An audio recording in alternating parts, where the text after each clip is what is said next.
brothers, sisters, neighbors, cousins, relatives, and anyone that's watching this video. I'm asking you to please give me 30 minutes of your time, and after that, if I haven't started proving what I'm saying, then get hunting. It was about protecting us from our government in case they turn against us. That's what the Second Amendment is. That's why they don't want you having firepower.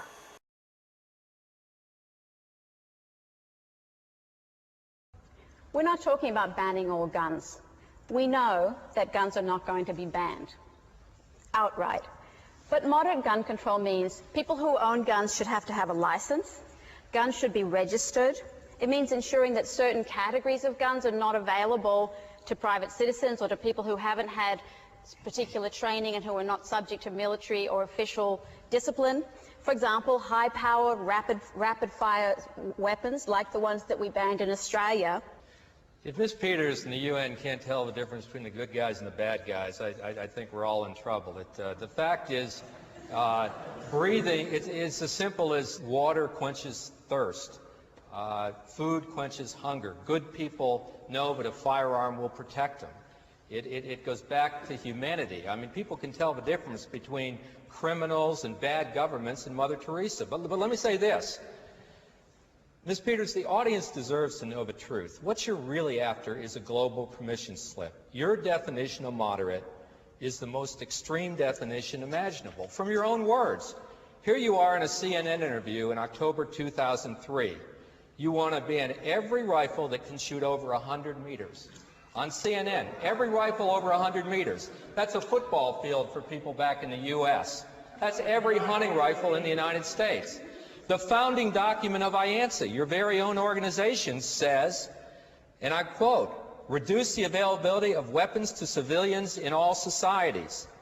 Duck hunters in Australia taking away their pump shotguns. Here's your ad. And I can give you all these NGOs you work with, pamphlet after pamphlet after pamphlet. I can stack them to the ceiling where you call for no to individual armament. So let's be honest. You want to take guns away from all people, a global bureaucracy to do it. We're not going to let it happen. So is that true?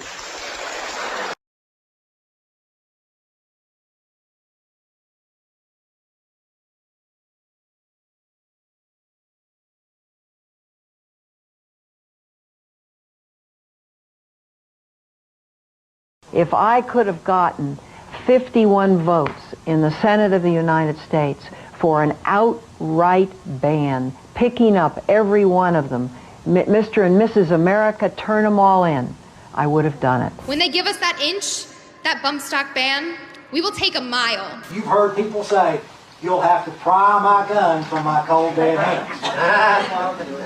Okay.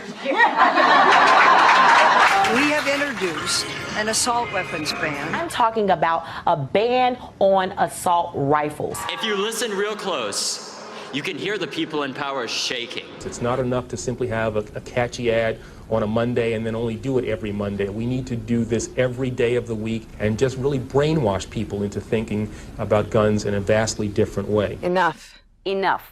Enough. We say no more. I'm the guy that originally wrote the assault weapons ban that became law. A gentleman just walked up to me in his picture line. He says, I have an AR-15 and I will turn this in if it means saving the lives of our kids. Hell yes, we're going to take your AR-15, your AK-47. We're not going to allow it to be used against our fellow Americans anymore. Well, you'll find out now as we begin our top 10 list, starting with number 10, gun control reduces crime.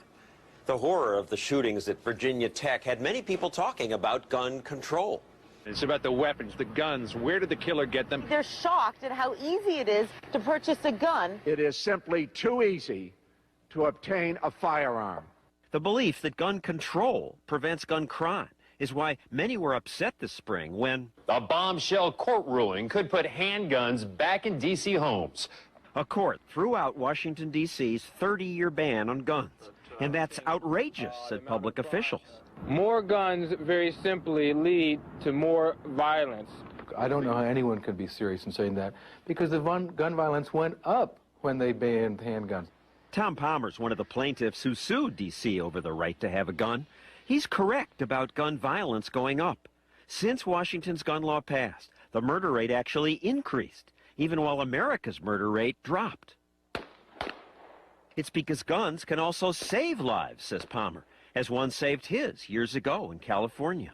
We were walking on the street, and this group of young men took really strong exception to that. They stood up, 19 or 20 young guys, followed us, and they told us, we're going to kill you, they'll never find the bodies. And I turned around and showed them the business end of a pistol. Just pulling out the gun was enough to stop them. Yeah, it works. Merely having a weapon and being able to display it when I was threatened saved my life. Now, you may think that carrying a gun, as Palmer did, is illegal in most of America, but it's not.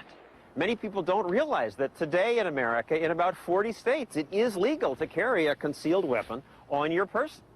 And in those 40 states, there is no more violent crime or murder than in states where guns are restricted. The town of Kennesaw, Georgia, went a step further and passed a law requiring every household to have a gun. Did they then experience a crime wave? No.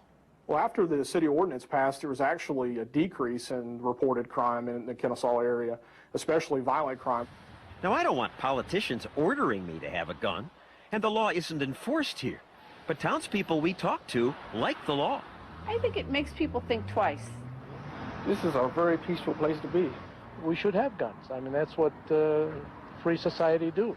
These maximum security felons said they fear an armed victim much more than the police. When you go to rob somebody you don't know, it makes it harder.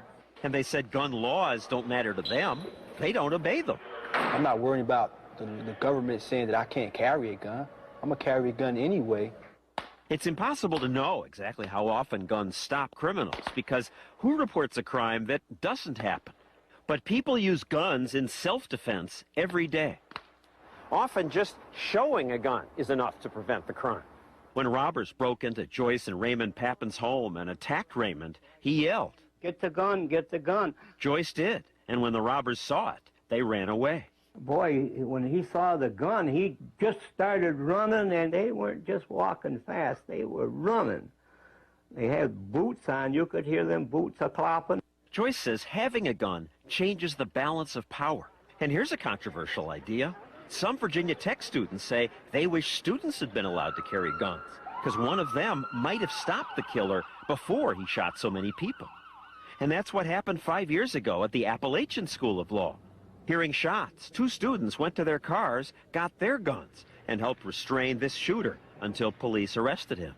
One of the things that the gun does is it equalizes unequals. My mom told me when I was a young boy, because she was armed, she was never afraid.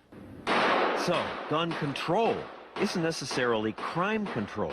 In fact, the National Academy of Sciences reviewed hundreds of studies and could not document a single gun regulation that reduced violent crime or murder. If someone gets into your house, which would you rather have, a handgun or a telephone? You can call the police if you want, and they'll get there, and they'll take a picture of your dead body.